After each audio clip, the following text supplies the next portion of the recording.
Negociar o quê, né, com o Trump? Qualquer negociação implica necessariamente na renúncia recíproca e parcial dos interesses de cada um dos negociantes. Aí eu falei, né? Eu falei, vamos ver. Vamos ver se o Antônio Cláudio conseguiu entender o que tá na carta, né? Porque o pessoal tem negação. As razões verdadeiras das imposições tarifárias foram reveladas em carta escrita com clareza. A carta foi clara, tá? Vamos ver o que ele disse. O amalucado da Casa Branca deseja que o Poder Judiciário brasileiro retire do Banco dos Réus Bolsonaro. Isso atendido, o gringo retiraria a taxação. Aí não é que ele conseguiu ler mesmo, rapaz, tu leu, né? Não é bem isso da forma que você tá colocando. Óbvio. Tá colocando na ideia, não, tem que acabar, é impunidade. Não é bem assim. O que se quer é o fim da caça às bruxas. Porque o próprio Estadão sabe do que tá acontecendo. Qualquer pessoa, todo mundo sabe o que tá acontecendo. E é exatamente por saber o que tá acontecendo que a imprensa escreve, né, suas lindas matérias pra tentar justificar o que tá acontecendo. Porque não para em pé as narrativas. É golpe, é o golpe, é o golpe de Estado. O golpe que o táxi não chegou na hora. É evidente que seu foco em relação às questões comerciais é mera cortina de fumaça, até pela falsidade de suas razões. Seu desiderato é nos ameaçar para livrar das garras legais o seu títere Bolsonaro. Ninguém põe em dúvida esse fato. Epa, pera aí, cara. Tem muita gente que coloca esse fato em dúvida. O Ratinho Júnior colocou em dúvida. O Ratinho Júnior no evento da XP. O Antônio Cláudio Maria de Oliveira é mais honesto que o Ratinho Júnior. Eu não aguento isso. Isso porque o Ratinho Júnior é de direita. E eu não posso dividir a direita. Então, desculpa aí por ter dividido a direita aqui falando mal do Ratinho Júnior. Não posso. Tô proibido. No entanto, nada garante que se, por absurdo, Bolsonaro ficar isento do processo, o cabo da Casa Branca não voltará atrás com outras alopradas exigências. Não se esqueça que estamos diante de um megalomaníaco sem limites, exercente de um poder para ele desprovido de barreiras legais, territoriais, históricas, culturais, humanas ou de qualquer outra natureza. Ele quer porque quer, convicto que tudo pode querer. Ao ler a carta mencionada, concluímos que a única possibilidade de um acordo é cedermos à exigência aí, né, da caça às bruxas.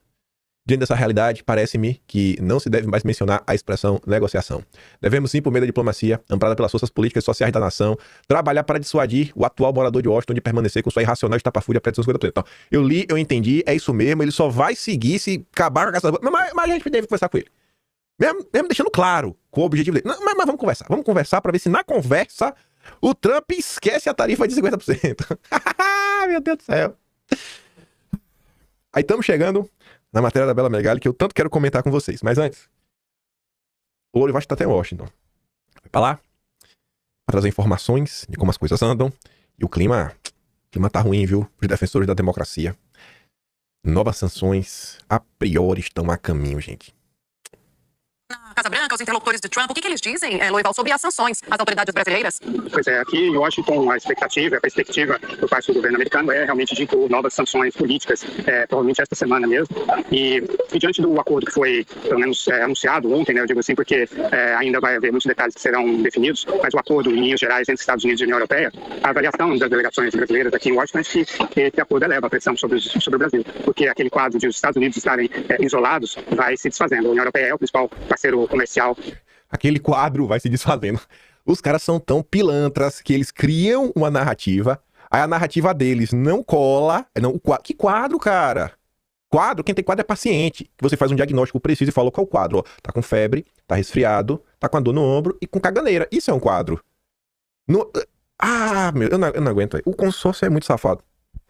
Dos Estados Unidos, o lugar de onde os Estados Unidos mais importam produtos, e com esse acordo realmente vai deixando de ser totalmente um problema só dos Estados Unidos, embora a iniciativa, a crise tenha sido declarada pelo presidente Donald Trump, mas ele está conseguindo firmar acordos com o Japão, com a Indonésia, com as Filipinas, com o Vietnã e agora com a União Europeia. Então, e com a China está andando também, com a Índia está andando também, e é só com o Brasil realmente que não há ainda uma negociação efetiva. Então, isso torna a situação brasileira um pouco mais singular. De fato, a questão entre Estados Unidos e Brasil ela é essencialmente política, por isso que são as tarifas mais altas, de 50%, e não para nas tarifas, essa é a questão, né? Tem as sanções que já foram adotadas contra os ministros do STF que votaram a favor das posições do ex-presidente Jair Bolsonaro e as Big Techs, e novas sanções devem ser adotadas essa semana, já no sentido de talvez congelar os bens, os eventuais bens que eles possuam aqui nos Estados Unidos, e também sanções secundárias no sentido de punir as empresas, instituições bancárias, por exemplo, que eventualmente tenham negócios com esses ministros. E também uma novidade, provavelmente essa semana também, é esse que está no cardápio da Casa Branca, é diretamente da Casa Branca que está saindo isso, embora a execução seja do secretário Marco Rubio, secretário de Estado, adotar sanções de vistos contra o entorno do presidente Lula. O presidente Lula, a primeira-dama Janja e o vice-presidente Geraldo Alckmin devem ser poupados, mas figuras de alto escalão do Palácio do Planalto deverão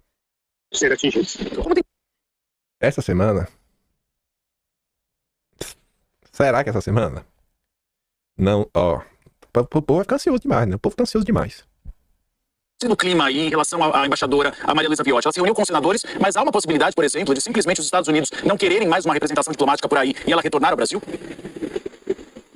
Exato. O que os Estados Unidos, ou o que o governo Trump planeja é que haja uma escalada, como tem havido, à medida em que o Brasil vai respondendo às sanções adotadas pelos Estados Unidos, o governo Trump já tem um novo próximo passo a adotar e culminaria depois dessa etapa. Aí já explicou, né? Vai subindo, subindo, subindo até aqui. Tchau. Ontem, o Paulo Capelli, o mais direitoso dos jornalistas do Metrópolis, mais uma vez, comeu um papo aí do Lorival. Trump planeja sancionar 3 ministros com a Magnitsky. A priori, mal, então foi essa semana, né? Seria, vocês sabem quem, é citado publicamente. Os outros seriam o ministro Barroso e o ministro Gilmar Mendes.